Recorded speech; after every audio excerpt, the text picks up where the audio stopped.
Hey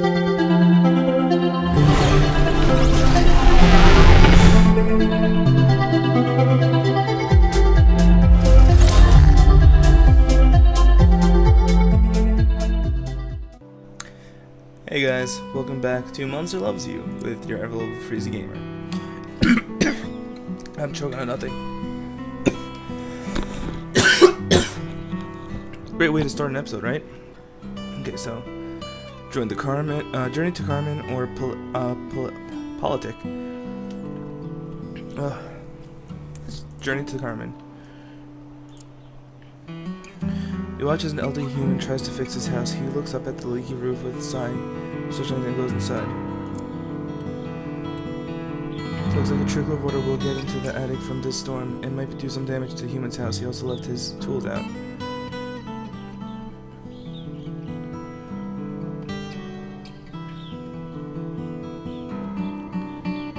Brave the rain and the danger to repair the roof. Let's do that. Success. Excuse me, guys. Very professional, I know. Okay. Success. The human hears hammering above. He emerges just to see you leap away. The repair is finished.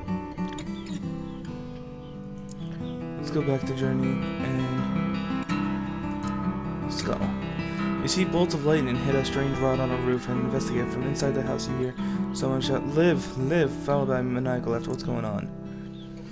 You listen at the window, hear a maniacal rant. This human is building a creature out of other humans, dead humans. That sounds familiar. Frankenstein. Consider what you've heard of such things. Stop the human from making the creature. Help the human with this creature. It could be fun. You knock on the door and the human lets you in and nods with a crazed look in his eyes. He shows no fear. Odd. You explain a few things about slime and the power of monster physiology. The human takes notes and thanks you. Hear that this creature has done quite a lot of damage in Carmen. They're not happy. Okay, never mind. Bad idea.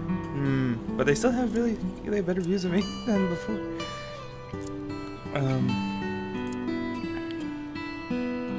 What's this? It's a hug. You're splashing through the rain gutters. When you spy a human on the steps below, he snuffles and sobs into tissue. Crumpled letter lies beside her. You slide down the gutter and squat beside the human. She squeaks, then holds very still when you don't attack her. Finally, she says, "You want to know why I'm crying? My parents say I must marry Ernst, but I do not love him. I wish he'd go away. Help her, no matter how dangerous they may be. Offer to harmlessly scare him away. Requires ferocity. Help her." Let's see. She blinks away her tears and starts to laugh, then sees that you're serious. She takes your claw in her hand and you go inside, where two older humans interrupt their dinner to scream and jump away from you. Great, we'll begin this half done. The older humans claim themselves comments to listen to her for you suppose the first time. They agree to reconsider the wedding. The younger human smiles and squeezes you, not trying to choke you, but to show how much she appreciates your help. Yeah. That's politic.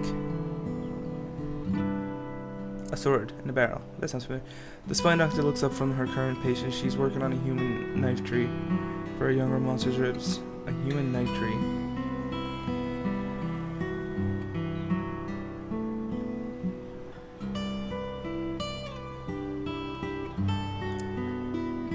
She says humans, no claws. She says humans, no claws, so they made their own. Awful thing, knife, wound. Takes twice as much milkweed to patch up as a jaguar's attack. Best steer clear, I say. Sure your claws are as sharp as any knife. Explain how they're not all about fighting. Which is true. Monster's view of humans. So this went up now. Success. That scary knife you explain is used to spread jam on bread. Real knives are much worse. The spine doctor nods, a little shocked.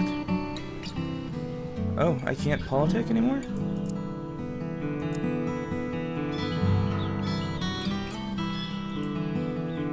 Bien feo, bien feo. ¿Qué pasa? ¿Qué pasa? Bien feo. ¿Qué pasa? ¿Habla español? ¿Qué pasa? ¿Qué pasa? Bien, Theo. Let's go with this one. Bloodstreet proposes a new plan to keep an eye on the humans. What is it? We'll take over an abandoned house in Carmen, keep someone in there at all times, and take extensive notes on everything, and do. Interesting idea. Several of the elders seem to like the idea very much. They argue about where to establish their spy house there. Carmen has many empty buildings. Which shall we use? Ruin everything. Suggest somewhere humans will look bad. Suggest a place that will encourage understanding. Requires a cleverness. Fools, we need many eyes and many buildings. I'm gonna go with the required cleverness one. The expedition sets out immediately, hiding in the unused upper floor of the library. They observe humans reading and learning. Make sure they see that humans are smart. Haha! Sweet, they both gone up. In short order, several elders learn to read for the first time. They seem impressed at with their unsuspecting human subjects. I'm gonna politic again. This one looks like laughter. Greeblitz, puffed up with multisyllabic importance, addresses the other elders. My fellow monsterin, like brethren, but monsterin. He begins. I propose we meet the humans halfway. What in that meadow near the forest? No, he clears his throat. I think we should learn from them and adopt human ways to become more civilized. Agree and explain some human innovations. Yes, I've learned much from watching their hunters. Here, start an exploratory committee to look into the matter. Yes, we should use their tricks against them. Agree and explain some human innovations. Cleverness. You make a persuasive case under the tutelage and other gathered elders. Learn much about organization and governing the human way. Let's go back over here, and we're gonna do another hug one. You're hiding in a shiny wood building. Two humans are holding hands in front of another human.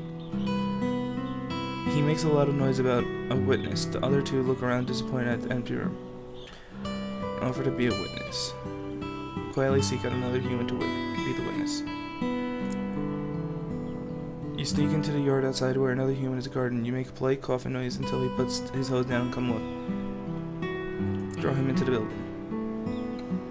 Aw, this is gonna be horrible. Posing towards the room, other humans. He pauses and looks down at his filthy garden clothes. At the nice floor.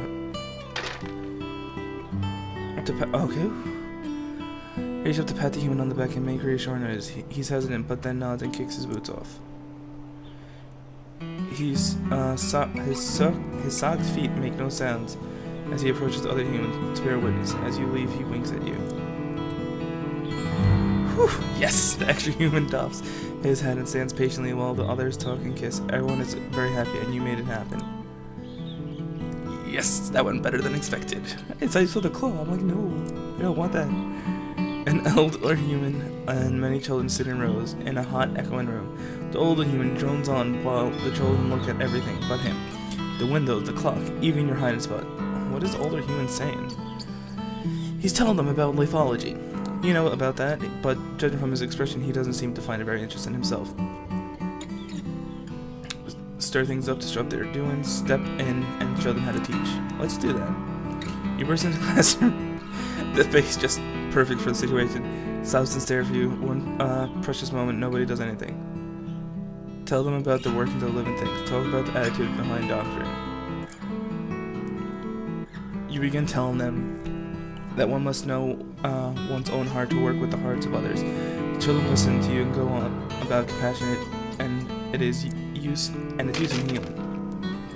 You explain the kindness is the only real virtue, the origin of all others, and by the time the class is over, you're hopeful that some of the children will go on to be doctors. You leave surrounded by thankful humans. Sweet! So these are going really well now. We're gonna do one more. We can do 3 more of each, actually.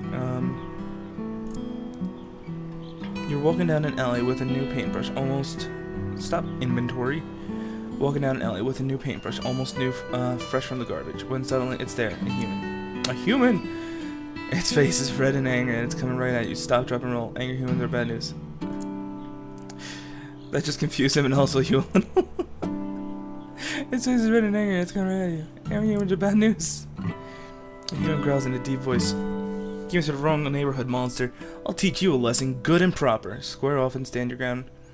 Admit fears about a coming human-monster conflict. Drool out a puddle of slime, staring like a mad thing. No, we're gonna be honest. You try your best to explain the problem, and to your surprise, you're not interrupted by a beating. Keep going. Whew! The human doesn't exactly agree with your take on the situation, but you've clearly given it food for thought. Whew, we're safe. And so far, these are going really well. Let's go politic again. This vase. Jaggery drinks deep from a jar of cider. He belches, and the air goes wavy. Wow, can't read today.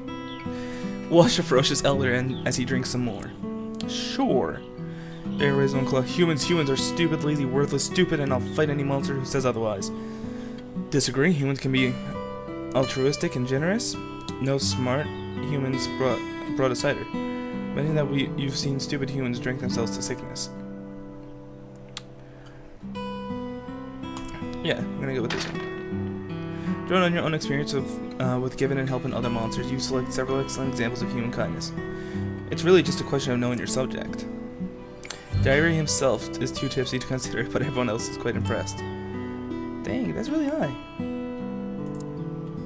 See, I don't know why it's disappearing. It's weird. That's my phone messaging me. I'm sorry. I'll message you in a second. I'm almost done with this episode. As if she's gonna watch this. So we have 4 days left. We can journey to Carmen 2 more times. Let's go with the puddle. The docks are fun. They smell like home. You're just napping on a fishnet when you overhear a human talking. Where have all they gone? If there's no fish, this fisherman is done for. Are the fish hiding from the humans? Maybe they are. Then again, they're fish. You know where they are and could tell him that a human is likely to trust one of your kind. But perhaps you could give him a clue. Tell him what you know about fish. Add the location of the best fishing grounds to these charts. Good. Punch a hole in his boat. Yeah, we're gonna add that to his thing. Draw a circle in currents and waves over the inlet where the fish spawn. Then make a noise to draw his attention. The fisherman looks at the map, stroking his beard, and mutters maybe, and starts the engine. From the docks, you watch him sail towards the inlet. You think he's going to be alright. Okay, that's good. That's going up. We have 3 days left. It's a fight. Canelo Aslet, electrical genius, holds his abacus, turning the rocks for you and the other elders to see. The calculations don't lie. All humans find out about monsters in 2 months. These figures are rock solid, literally. We should prepare new hiding places. Challenge Canelo's logic with headology. We don't know enough to predict their actions. Agree with Canelo, the monsters are fear the humans better. The more the monsters fear the humans, the better. Okay. We don't know enough. It's true. Canelo scoffs at you. I should remind you that I am far your elder among elders, and you make sense when you say I'm making sense. Canelo considers, then speaks. You're right. What was I doing? I wasn't full of my own. I was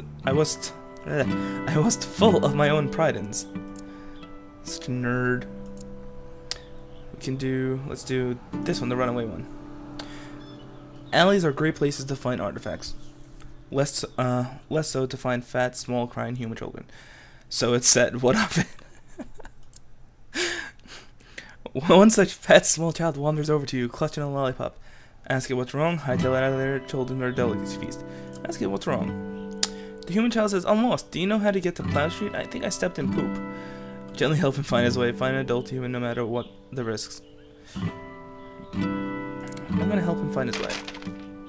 The child hiccups as you take its hand in your claw, keep it into the alleys and shadows. Always wary of adults. You wander until the child recognizes his home. Au revoir! The child runs out of his home. He's scooped up by a bigger human in a flowered hat. The bigger human coons to the little one. The last thing you hear as you sneak away is the child. Yes? Monster help me get home, Mama. It was really nice. Sweet. So that's what? 90? Oh, it's at 100. Yes! So, last day. Here we go. I'm gonna go with the caution. Caution. Hear the Long Island accent in me? Elder Riddy wants to stop using electricity from the humans. It's making us less monstrous, he explains, and is a human thing through and through. You happen to know a bit about electricity. You thuffle toward them, raised one claw, clearing your throat as the elder turned to look. Riddy said, you agree with me. No, the throbbing electricity great require telepathy. No, show how violent electricity is, requires ferocity. Agree with... I'm not gonna agree with him. I'm gonna describe how awesome it is. You explain your point of view. Some of your younger elders start talking about doing more with electricity than just keeping things cold or well lit. Explain what you know about electricity, the good and the bad. You describe some of the things you've seen, boxes with moving pictures, ways to send messages by clicking one's finger on a board. The other elders believe you. Of course they do. You're not thought of as a liar after all. They're fascinated. The group agrees to look into the new ways. So they're both at 100, that's good. Benefit the monster civilization. Riddy hisses and stalks away. And I believe we just have to do, as you walk through the port square, you think your past life hasn't always been easy, but you've built up your reputation, you're quite well respected. Yes, well respected indeed. Why, thank you. Though monsters have always feared and loathed humans in the past, our work towards improving relations has paid off. Monsters have come to respect and like them. Well done. Grand. Meanwhile, humans who once hated all monster kind have come to understand that monsters aren't terrible, evil things. Rumor has it that humans think pretty well of you. I wonder whose fault that is. Shut in your reverie, a terrible commotion erupts. Elder and younger monsters alike are milling about in a great mob. Blotch drops from a nearby roof. Humans are coming this way. Oh god. Blushy says, that's wonderful, we can talk to them. It's true. Relations have been warming up. Both monsters and humans meet deep in the wild mist. There is a considerable shuffling of feet and paws. Everyone wants to talk, but nobody wants to make the first move. If only some monsters were to speak up. Yes, if only a few other elders are looking at you. A few of the other elders are looking at you, strangely enough. Slash one in the throat to show them who's boss. That's horrible. Welcome to humans as friends. Everyone breathes a sigh of relief as you put your best claw forward in the first step of a long journey. A journey on which monster and humans will cooperate in all things. What happened next? Universal prosperity. Achieving unlocked. Peace combined prosperity. You dare to find a narrow gap between fear and hate. Now humans and monsters work together for the benefit of all. And so monsters and humans worked, lived, and played together for many happy generations to come. Hooray for the future. What? Wait. What?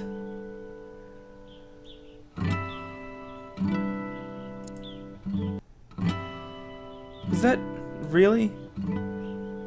So these are all the different endings I can find? I guess that's end of season 1, guys.